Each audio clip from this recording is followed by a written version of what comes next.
देश की पहली हाई स्पीड स्वदेशी ट्रेन वंदे भारत से फिलहाल कोई अनजान नहीं रहा।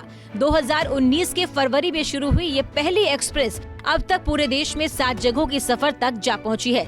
आने वाले समय में इस ट्रेन की मांग देश के दूसरे हिस्सों में भी बढ़ती जा रही है, लेकिन इस मांग के बीच इस ट्रेन के सफर को लेकर सियासत भी तेज हो गई। ये सियासत ममता सरकार की पश्चिम बंगाल में हो रही है, जहां हाल ही में प्रधानमंत्री मोदी द्वारा वंदे भारत ट्रेन की सौगात दी गई थी। पीएम नरेंद्र मोदी ने 30 दिसंबर को बंगाल की पहली वंदे भारत ट्रेन की जैसे ही सौगात दी, वैसे ही इस पर सियासत होनी भी शुरू हो गई। इस मुद्दे पर सियासत पहले राज्य के सीएम ने शुरू की थी, जिसको आगे बढ़ाने का काम उनके मंत्री उदयन गुहा द्वारा किया जा रहा है।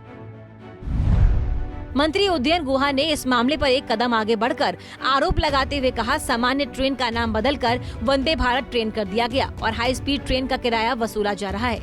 अगर ये हाई स्पीड ट्रेन है तो हावड़ा से न्यू जलपाईगुड़ी जाने में 8 घंटे क्यों लग रहे हैं? आम ट्रेन से भी लगभग इतना ही समय लग जाता है। आम ट्रेन को वंदे भारत की तरह पेंट करने के लिए लोगों के पैसे का इस्तेमाल न करें।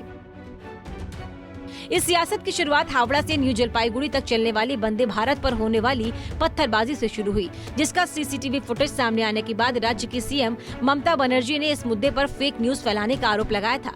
इस दौरान ममता ने कहा कि जो लोग फेक न्यूज फैला रहे हैं उनके खिलाफ सख्त कदम उठाए जाए। ये पत्थरबाजी बंगाल से नहीं बल्कि बिहार से की गई। इसके अलावा ममता ने केंद्र सरकार पर नरेगा का पैसा नहीं देने का आरोप लगाया है।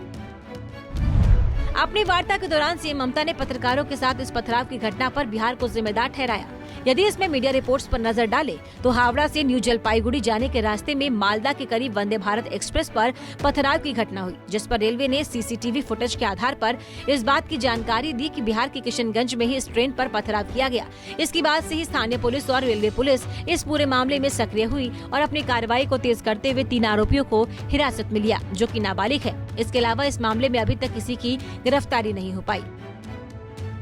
वंदे भारत पर होने वाली ये पत्थरबाजी कोई पहली बार नहीं बल्कि इससे पहले भी कई बार हो चुकी है, लेकिन जिस तरह से इस बार इस मुद्दे पर सियासत देखने को मिल रही है वो पहले कभी नहीं दिखी थी। बंगाल के बाद बिहार और अब वंदे भारत की आम ट्रेन से तुलना करने तक पहुंची ये सियासत फिलहाल कहां तक जाती है, ये तो देखने वाली बात होगी।